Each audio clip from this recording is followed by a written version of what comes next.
हे what's up guys, welcome back once again. दोस्तों, आज की कहानी जो एक्सप्लेन करने जा रहे हैं वो असल में 3 दोस्तों की है जो शॉर्टकट लेने के चक्कर में एक ऐसी जगह पर पहुंच जाते हैं जहां पर वो जाते तो अपनी मर्जी से और लौट कर आते हैं उसकी मर्जी से। अब ये कौन है, वो जगह कहाँ है, ये थोड़ी देर में आपको पता चल जाएगा। तो चलिए शुरू करते हैं। 4 दोस्त आपस में बैठकर मौज मस्ती कर रहे हैं। सभी एक दूसरे से बहुत दिनों बाद मिले हैं। उन्हीं में से एक बंदा कहता है कि उन्हें स्वीडन जाना चाहिए।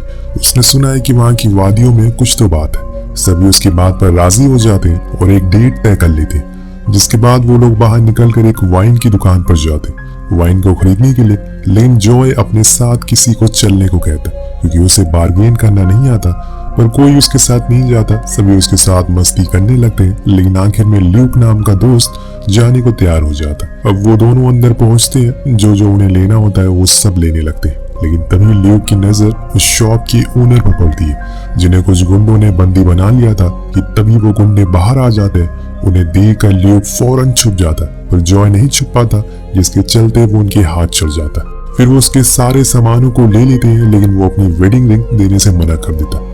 ये सब वही छुपा हुआ ल्यूक देख रहा होता है, पर वो फिर भी बाहर नहीं आता। अपने दोस्त की मदद करने के लिए उसे अपनी जान की फिक्र ज्यादा थी। वहीं वो रिंग ना देने के चक्कर में वो बंदे उसे इतना मारते हैं कि वो मर जाता है, और तब भी ल्यूक छुपा ही रहता है। अब यहाँ से सीन शिफ्ट होता है 3 साल बाद, जहाँ पर हम उन्हीं 4 दोस्तों को देखते हैं जो आज स्वीडन आए हुए हैं अपने दोस्त का सपना पूरा करने के लिए। पर उन सभी से ल्यूक सबसे ज्यादा दुखी होता, क्योंकि अगर वो चाहता तो उस दिन अपने दोस्त को बचा लेता। वो हादसा उसे हर दिन याद आता है, लेकिन उसकी बुजदली के कारण वो मारा गया। अब सभी उसकी फोटो को एक पत्थर के ऊपर रख कर आगे की ओर चल पड़ते हैं, पर इतने में ही टॉम का पैर स्लिप हो जाता है। वो गिर जाता है, जिसके बाद जब वो उठता है तो सही से चल ही नहीं पा रहा था, क्योंकि उसके पैर में मोच आ गई थी। अब सभी दोस्त मिलकर डिसाइड करते हैं कि वो एक शॉर्टकट रास्ते से जाएंगे, जो कि उन्हें मैप में शो भी हो रहा है। पर ल्यूक नहीं मानता, क्योंकि वो पूरा रास्ता जंगल के बीचों बीच से होकर गुजरता है और उन्हें अभी लंबी ट्रेकिंग करनी है, इसीलिए वहां जाना सही नहीं होगा। पर सभी दोस्त उसे मना लेते हैं और फिर वो सारे अपने सफर पर निकल पड़ते हैं। और ये रास्ते उन्हें अपने रास्ते से काफी छोटा लगता है। लेकिन दोस्तों, यहाँ से अब इस कहानी में कुछ ऐसे ट्विस्ट और टर्न आने वाले हैं जो आपको सोचने पर मजबूर कर देंगे कि ऐसा भी कुछ होता है क्या। जब वो जंगल के कुछ अंदर पहुंचते हैं तो उन्हें अजीब से कटीले पेड़ दिखाई देते हैं और किसी जानवर की लाश उसी पर लटकी हुई मिलती है। वो बहुत ही अजीब वे में, ऐसा लग रहा था कि अभी कुछ देर पहले इसे यहाँ पर लाया गया। पर ये सभी उसे इग्नोर करके आगे की ओर निकल जाते हैं। ये घना जंगल है, शायद यहाँ कोई शिकारी आया होगा और उसका यही काम होगा, ऐसा उनका मानना था। कुछ देर चलने के बाद अंधेरा हो जाता है और तेज बारिश होने लगती है। बादल भी मानो अभी फट कर नीचे गिर जाएंगे, इतनी तेज गरज रहे थे। तभी ल्यूक को कुछ ही दूरी पर एक कॉटेज मिलता है, जो किसी शिकारी का हो सकता है। यही सोचकर वो उसके करीब जाते हैं, लेकिन वहां तो कोई भी नहीं था। गेट खुला हुआ था। अंदर जाने पर इन्हें वहां कुछ बहुत ही अजीब चीजें देखने को मिलती है, जैसे कि कुछ पुरानी बंदूकें, कुछ टब्स और कुछ लॉकेट, जो उन्हीं सिंबल्स की थी जो इन्हें रास्ते में पेड़ों पर बने हुए मिले थे। और एक सर कटी हुई मूर्ति जो देखने में हद से ज्यादा डरावनी लग रही थी। शायद ये कोई इंसान है या फिर किसी इंसान के पुतले के ऊपर किसी जानवर की चमड़ी को लगा दिया हो। कुछ भी हो सकता है। सभी को थोड़ा अजीब तो लगता है, पर ये जंगल है, ऐसे जानवरों की लाशें, हड्डियां मिलना आम बात है। सभी वही आग जलाकर मोमेंट को एंजॉय करते हैं और देर रात बातें करने के बाद सोने के लिए चले जाते हैं। पर आधी रात को ऐसा लगता है कि मानो ल्यूक के मुंह पर कोई लाइट मार रहा हो। वो अचानक से उठ जाता है और अपने दोस्त को उठाने की कोशिश करता है, जिस वजह से वो खुद ही बाहर आ जाता है और चेक करने के लिए कि आखिर बाहर कौन है।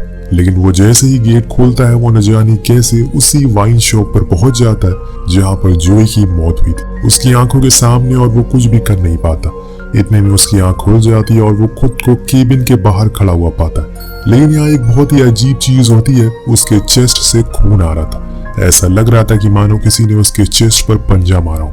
अब जैसे ही वो अपने दोस्तों को जगाने के लिए अंदर जाता है, पर उसके दोस्त तो उससे भी ज्यादा डरे हुए थे। उन्हें देखकर ऐसा लग रहा था मानो उन्हें रात में क्या ही देख लिया हो। पर इनमें से फिल इन्हें कहीं दिखाई नहीं दे रहा था। वो उसे ढूंढने के लिए ऊपर जाते हैं तो देखते हैं कि वो बहुत ही अजीब तरीके से बिना कपड़ों के उसी सरकटी हुई मूर्ति के सामने प्रे कर रहा है, और पुकारने पर भी वो कुछ जवाब नहीं देता।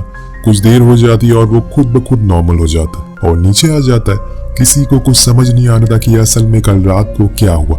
सब तो ऐसे बिहेव कर रहे हैं जैसे मानो सब कुछ नॉर्मल हो। लेकिन अब चीजें बदल रही है। वो जब बाहर निकलते हैं तो उनके सामने जितने भी पेड़ होते हैं उन पर वही साइन बना हुआ था जो कल उस लॉकेट पर देखा था, जिसको देखकर टॉम कहता है कि हमें यहाँ से निकलना चाहिए, मुझे अच्छा नहीं लग रहा है, मुझे लगता है कि वेस्ट की ओर चलना चाहिए, ये जगह ठीक नहीं है।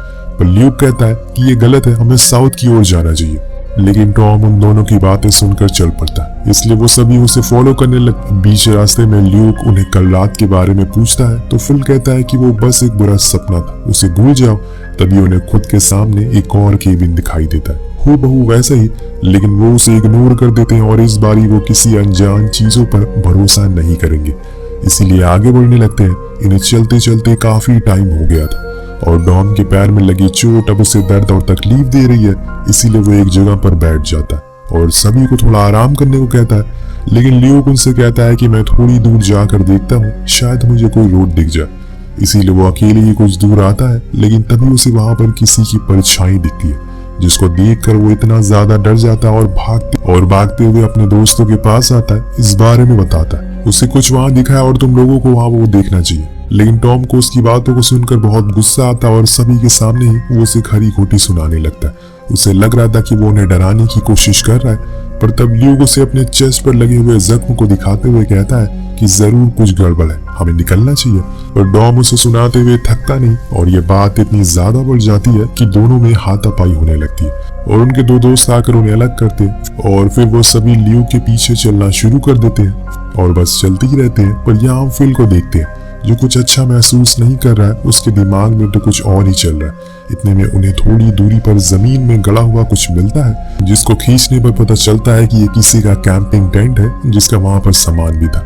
उसमें एक क्रेडिट कार्ड भी मौजूद था जिसकी डेट थी 1984, यानी कि ये लोग जो भी होंगे आज से कई साल पहले यहाँ पर आए थे। पर वो अपना टेंट छोड़कर क्यों चले गए और क्रेडिट कार्ड भी, ये तो काफी जरूरी होता है। तभी फिल उन्हें फौरन यहाँ से बाहर निकलने को बोलता है क्योंकि उसे कुछ सही नहीं लग रहा, कुछ बहुत बुरी वाइब्स आ रही है। पर अभी इन्हें एक और रात यहाँ पर रुकना होगा क्योंकि रात काफी हो गई है और ऐसे में हाइक करना सही नहीं है। इसीलिए सभी अपना टेंट वहीं लगा लेते हैं और यहाँ ल्यूक को हम स्मोक करते हुए देखते हैं, जिसके पास फिल आता है और उसे बातें करना शुरू कर देता है। वो उसे बहुत ही अजीब वे में कहता है कि देखना, कल मैं तुम्हें और तुम्हारे दोस्तों को ले जाऊंगा। उसकी बातों को सुनकर ल्यूक वहां से अपने टेंट में सोने के लिए चला जाता है। उसे लग रहा था कि वो पागल हो चुका, लेकिन कुछ देर बाद वो फिर से जॉय के मौत वाले दिन का एक सपने के जरिए देखने लगा। इस बारी तो वो खुद ही अपने दोस्त को मार रहा था और इसी बीच उसे किसी के चिल्लाने की आवाज आती है। वो तुरंत ही बाहर आता है और देखता है कि उसका दोस्त जॉन तेज तेज जमीन को खोद रहा है और रो भी रहा है। इसी बीच उसकी नजर फिल के टेंट पर पड़ती है जो कि टूटा हुआ था। वो फौरन टॉम को उठाता और उसे बाहर आने को कहता है, लेकिन इतने में हम फिल की आवाज को जंगल में सुनते हैं जो कि बहुत ही ज्यादा बदल चुकी थी। वो किसी जानवर की तरह चिल्ला रहा था, जिसको वो सुनकर वो सभी अपने दोस्त को बचाने के लिए उसकी तरफ भागते, लेकिन वो कहीं भी नहीं मिलता। आखिर वो इस टाइम कहाँ चला गया और ये सब अपने टेंट से भी बहुत दूर आ चुके हैं, इसीलिए उन्हें वहीं खुले में अपनी रात को गुजारना पड़ता है। सुबह एक नया खौफनाक मंजर लेकर आती है। तीनों फिर से चलना शुरू करते हैं, लेकिन तभी ल्यूक को कुछ ऐसा दिखता है जिससे सभी की आंखें फटी की फटी रह जाती है। किसी ने फिल की चमड़ी को उधेड़ कर ऐसे ही उसके नुकीले पेड़ों पर लटका दिया था। उसकी जितनी चमड़ी थी उसे नीचे फेंक दिया था। अपने दोस्त की ऐसी हालत देखकर किसी के आंसू नहीं रुक रहे थे। ऐसा कुछ हो जाएगा उन्होंने कभी सपने में भी नहीं सोचा था। फिल के तो बच्चे भी हैं, वो लोग उन्हें क्या जवाब देंगे? इतनी बेरहमी से कौन इनके दोस्त को मार सकता है? लेकिन अब इन्हें सबसे पहले तो मैप को ढूंढना होगा। टॉम कहता है कि वो मैप तो फिल के पास ही है, हमें उसकी लाश को नीचे उतारना होगा, वरना वो मैप हमें नहीं मिलेगा। अब वो बड़ी हिम्मत करके उसकी लाश को नीचे उतारते हैं और फिर ल्यूक उस मैप को ढूंढता है, लेकिन वो उसके पास नहीं था, इसीलिए वो आगे बढ़ने का फैसला करता है। पर जॉन बोलता है कि वो ऐसे फिल को छोड़कर नहीं जा सकता, जिस बात से डॉम बहुत गुस्सा करता है और उसे उसकी जान का वास्ता देते हुए कहता है, क्या तुम भी चाहते हो कि तुम्हारा भी यही हाल हो? अच्छा ठीक है, हम इसको दफना देते हैं। वो लोग फिल की लाश को लकड़ियों से ढक देते हैं, दिन आगे की ओर निकल जाते। अब इन्हें ऐसे ही चलते चलते काफी समय हो गया था, पर अभी तक ये बाहर नहीं निकल सके थे जंगल से। इसी जंगल में घूमे जा रहे और बीच में इन्हें पीने का पानी मिलता है, जिसे ये तीनों पीने लगते हैं। लेकिन तभी फिल देखता है कि वहां पर एक मग पड़ा हुआ है, किसी के पैरों के निशान भी है। वो उसे फॉलो करके ऊपर हिल पर जाता है और वहां से देखकर उसे पता चलता है कि अब वो बहुत ही करीब पहुंच चुके हैं, बस कुछ दूर और है जिसके बाद वो इस जंगल से आजाद होंगे। यही बात बताने के लिए वो अपने दोस्तों के पास आता है, लेकिन वहां तो कोई भी नहीं था। वो और नीचे की ओर जाता है तो देखता है कि उसके दोस्त को कोई चीज तेजी से खींच कर लेकर जा रही है। उसका दोस्त चिल्लाता है, लेकिन डॉम को कहीं आसपास कुछ भी दिखाई नहीं दे रहा था। ल्यूक भी डर के मारे भागना शुरू करता है और अंधेरे में जाकर एक पेड़ से टकरा जाता है, जिसकी वजह से वो गिर जाता है और फिर से वहीं पहुंच जाता है, यानी कि उसी वाइन शॉप पर जहां पर वो एक बार फिर से अपने दोस्त की मौत को देखता है। लेकिन इस बारी बाहर उसके दोस्त उसका इंतजार कर रहे थे, जिन्हें वो कुछ बताने ही वाला होता है कि इतने में उसकी आंख खुल जाती है। अब वो टॉर्च लेकर डॉम को आवाज लगाना शुरू करता है। अब यहाँ डॉम उसे एक पेड़ के पीछे बहुत ही डरी हुई हालत में मिलता है। ल्यूक उसे जॉन के बारे में पूछता है तो वो बताता है कि उसे कोई ले गया, वो बहुत ही तेज था, इसीलिए मैं उसे देख नहीं सका। तब ल्यूक उसे एक चट्टान के बारे में बताता है जो यहाँ से थोड़ी ही दूरी पर है। उन्हें कुछ ही दूर चलना होगा और बस फिर वो यहाँ से निकल जाएंगे। उसके बाद डॉम मान लेता और फिर दोनों ही तेजी से अपने कदम बढ़ाने लगते। और इतनी जल्दी कहा, मैंने आपसे शुरुआत में ही कहा था कि ये एक ऐसी जगह है जहाँ पर जाते तो वो अपनी मर्जी से है, लेकिन वहां से लौट कर वो उसकी मर्जी से आते हैं। दोनों बस चलते रहते हैं बिना रुके, बिना किसी मैप को देखे, और ऐसे ही चलते चलते पहुंच जाते हैं एक ऐसे रास्ते पर जहाँ पर शायद किसी की पूजा की जा रही थी, क्योंकि वहां बहुत सारी मशालें थी। ये सब क्या है? वो यही सोच रहे थे कि तभी डॉन की नजर पड़ती है। सेम वही हाल अब जॉन का भी किया जा रहा था, जो हाल कुछ दिन पहले फिल का हुआ था। वही पेड़, वही दर्दनाक मौत, पर कौन है ये लोग इन सब के पीछे और क्यों मार रहे हैं इन लोगों को? या फिर सालों से ऐसे ही चलते हुए आ रहा है? क्या यही वजह है कि इस कहानी का नाम है रिचुअल, यानी कि एक रिवाज? कुछ भी हो सकता है, आइए पता लगाते हैं। आंखें खुली रखिए और लाइट को ऑन कर दीजिए, क्योंकि शायद डर का माहौल बनने वाला है। ये लोग उसी रास्ते पर आगे बढ़ते हैं। शायद वहाँ कोई रहता है जो इनकी मदद कर दे, लेकिन इतने में कोई पीछे से आकर इन दोनों पर वार कर देता है और इन्हें मार कर बेहोश करता है। जब इनकी आंख खुलती है तो ये खुद को फिर से एक केबिन के अंदर पाते हैं। दोनों को रस्सी से बांधा हुआ था। यहाँ ल्यूक एक छेद से बाहर देखता है तो उसे पता चलता है कि ये शायद कोई कबीला है जहाँ पर कुछ लोग रहते हैं, और हो सकता है कि यही कबीले वाले सारे लोगों को मार रहे हैं। इसी बीच डॉम देखता है कि ल्यूक के पास एक ग्लास रखा है। मुझसे कहता है कि इसे तोड़कर तुम अपनी और फिर मेरी रस्सी को काट दो, जिसके बाद हम बाहर निकल जाएंगे। लेकिन इतने में दोस्तों वहां पर कुछ लोग आते हैं, जिसमें एक बूढ़ी लेडी भी थी जो किसी शैतान की तरह लग रही थी। वो ल्यूक के पास आकर उसके चेस्ट पर लगे उस घाव को देखती है और फिर अपने घाव को भी दिखाते हुए कहती है कि देखो, ये मेरे शरीर पर भी है। फिर वो उसे पीने को पानी देती है, लेकिन डॉम की ओर वो देखती भी नहीं, इसीलिए वो उसे पीने को पानी मांगता है। तब वो लेडी उसे ऊपर ले आने को बोलती है और उसे कुछ ही देर बाद हम डॉम की चीखने की आवाज सुनते। ल्यूक को लगता है कि उसका आखिरी दोस्त भी मारा गया, लेकिन तभी उसे वो लोग वापस लेकर आते। पर अब डॉम की हालत बहुत ज्यादा खराब है। वो अपने दोस्त से कहता है कि वो लोग उसे मार देंगे, इसीलिए वो वादा करे कि वो उसे मर जाने के बाद वो इस केबिन को जला देगा। अब वो ऐसा क्यों कह रहा है, ल्यूक को भी समझ में नहीं आता। तभी हम देखते हैं कि कुछ लोग डॉम को बाहर लेकर आ रहे हैं और फिर उसे लाकर एक जगह पर बांध देते। उसके पीछे पूरे कबीले के लोग खड़े हुए हैं। सुबह से शाम हो जाती है और वो ऐसे ही खड़े रहते। पर दोस्तों, जब रात होती है तो किसी आहट को सुनकर वो सभी लोग अपने घुटनों पर आ जाते हैं। वो उसके सामने हाथ जोड़ने लगते हैं। पेड़ की झाड़ियां हिलना शुरू हो जाती है। डॉम को कुछ भी आइडिया नहीं था कि वहां पर क्या है। ऐसा लग रहा है कि वो किसी का इंतजार कर रहे हैं। पर कुछ ही देर बाद उसे अपनी वाइफ दिखाई देती है जो उसके पास खड़ी है, और वो उसे छूती है और उसे एहसास होता है कि अब वो आजाद है। लेकिन दोस्तों, ये एक सपना था। जब वो हकीकत में लौटता है तो वहां पर एक बहुत ही विशाल और डरावना सा दानव था, जिसकी झलक हम थोड़ी सी देख पाते हैं। वो डॉम को अपने साथ ले जाता और वहीं ले जाकर पेड़ पर मार कर टांग देता है। तो असल में यही दानव है जो लोगों को मार रहा है। ये असल में एक रिचुअल है जो ये गांव वाले फॉलो करते हुए आ रहे हैं, और जो दानव है वो उनकी पूजा करते हैं। इन लोगों का ऐसा मानना है कि उसे खुश रखने पर वो उनकी और इस नेचर की रक्षा करेगा, ताकि कोई भी इस पेड़ पौधों को हानि नहीं पहुंचाए, और इसीलिए वो आए दिन इंसानों की बलि देते हैं। उधर ल्यूक ये सब देख रहा होता है तो वो पूरी तरह से हैरान था। पर इसी दौरान उसे खुद की रस्सी को भी खोल लिया था। तभी वहां पर एक लड़की आती है जो उसे अच्छे से बिहेव करती है।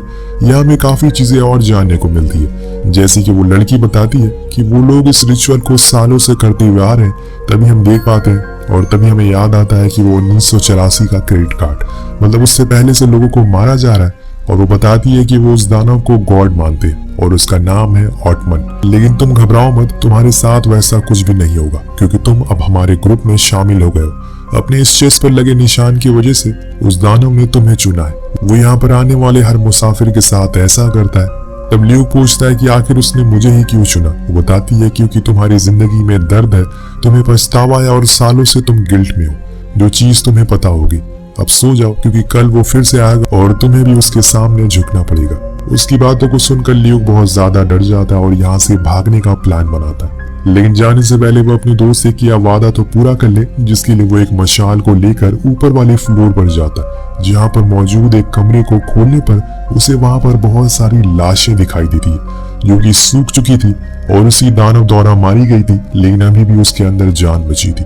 वो सभी में आग लगा देता है कि तभी बाहर हम हलचल सुनते हैं। वो दानव फिर से आ गया क्योंकि अभी अभी उस लड़की ने एक रूल को तोड़ दिया है, किसी भी बाहर वाले को अंदर का पूरा राज बताकर। जी हाँ, उस लड़की ने जो किया वो गलत था, पर वो भी ल्यूक की तरह एक ट्रैवलर है, तो यहाँ पर आकर फंस गई। ल्यूक के पास भागने का सही मौका है, इसीलिए वो एक रूम में जाकर वहां रखी एक बंदूक को उठा लेता है और वहीं बाहर वो दानव आ गया था और अपना आतंक मचाना शुरू कर देता है। ल्यूक जैसे तैसे करके बाहर की ओर आता है तो वो देखता है कि उस दानव ने कबीले की मुखिया को भी मार डाला है और यहाँ हम उस दानव का असली रूप देख पाते हैं, जो किसी जानवर की तरह लग रहा था लेकिन बहुत ही विशाल। लेकिन अब ल्यूक को अपने दोस्त का बदला लेना है, इसीलिए वो उसके ऊपर गोली चलाता है, पर एक भी गोली उस पर क्या ही असर करेगी, इसीलिए वो भागना शुरू कर देता है, पर वो दानव अब उसके पीछे पड़ चुका है। अब इसी बीच ल्यूक को फिर से वही वाइन शॉप वाला सीन दिखने लगता है, जिस चक्कर में वो गिर जाता है और वो उसे पकड़ लेता है, फिर उसके मुंह पर अपना पैर रखकर किसी रिवाज को पूरा करने लगता है।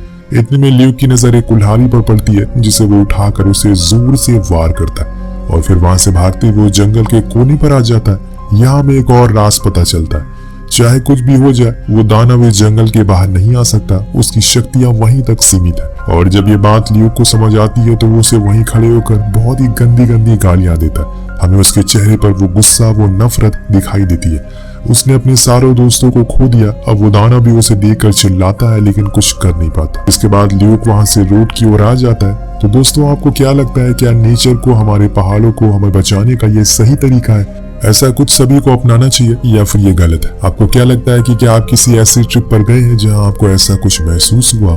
अगर आपके साथ ऐसी कोई घटना हुई है तो नीचे कमेंट करके जरूर बताएगा। मिलते हैं अगली वीडियो में।